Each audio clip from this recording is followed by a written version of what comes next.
Welcome back, everybody. You're watching Starting Point. We're live at CNN Grill in Charlotte, North Carolina this morning. At the Democratic National Convention this week, Democrats have a big challenge convincing voters that they're better off now than they were 4 years ago. And it turns out one of the biggest strengths could end up becoming a problem for the party. Joining us this morning is Congressman Cummings. He's a Democrat from Maryland. Nice to see you, sir. Good to be with you. So I'll ask you the question, but I feel now, 24 hours later, you're going to be able to answer this in a way that the Democratic establishment overall would be happy with. Are we better off now than we were 4 years ago? That's not the question. The question is whether the country's better off now, and will the country be better off?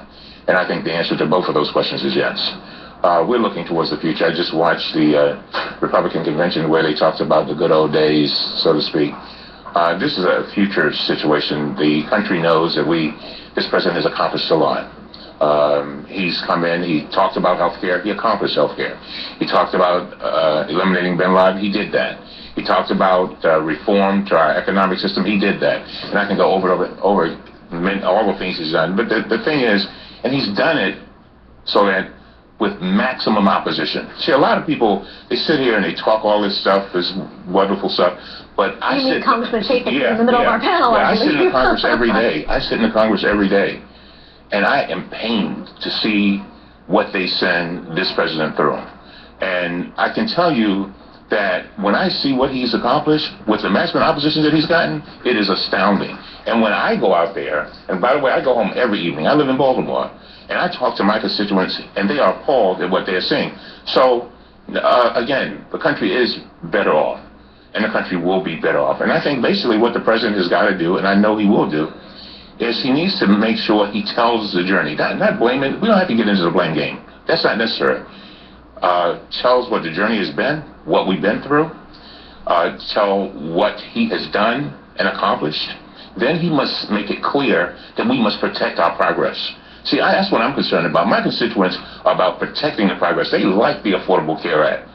They like the fact that the kids can be on an insurance policy until 26. They like the fact that we're going to be discriminated against because it's a woman and her policy is going to be much higher than a man. They like the fact that the pre-existing condition stuff and all that. They need that. Well, let me ask this, Congressman. I mean, obviously the president needs as much turnout in minority communities as he can get, given the enormous gap we have between the way minorities and whites are voting.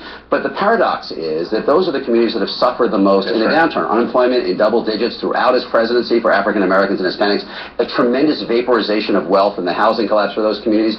Can you go to your constituents and say that they have seen the gains, they have seen the improvement in their lives that certainly the president was hoping for? Well, you know, and I'm so glad you asked that question. I've talked to my constituents, and I'm very much in touch. And I think is going to be probably a greater turnout of minorities than even in 2008. Let me tell you why. Really? Yes, I really believe that. And the reason why, and this is what they tell me, my constituents, they said they have seen the way he has been treated. And they have been proud of him, they were proud to vote for him, and they're still proud of him.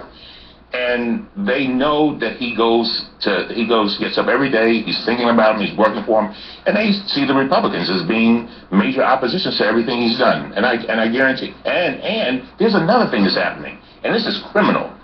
The fact that the Republicans in the various states are trying to stop people from voting, and that's how I see it. It does not take a rocket scientist. You're talking about all the various ID laws that we have talked about over the last my great-great-grandfather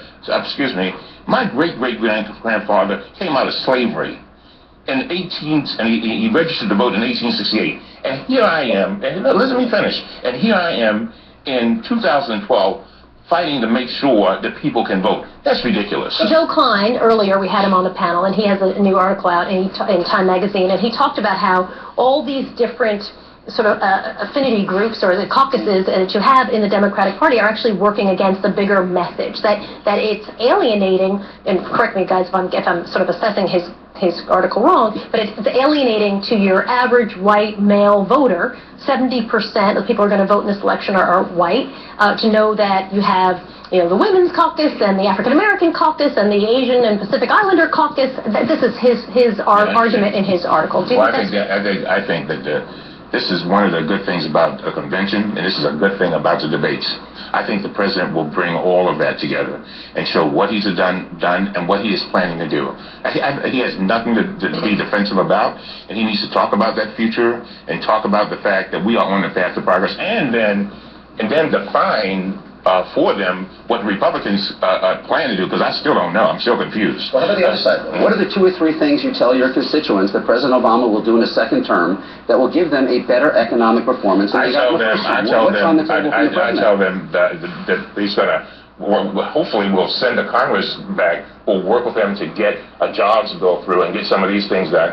We'll send the Congress back that will not be about the business of trying to destroy every single thing that he's accomplished. By the way, more than most presidents accomplished in 8 years. He's done it in 3.5. We're going to take a short break, but I want to ask Congressman Chaffetz when we come back, why haven't you voted for the jobs bill? Right? Right? You haven't voted for that. Is that correct? Well, I voted for what I think are dozens of jobs bills that the Senate has not dealt with and that the Democrats have been opposed. So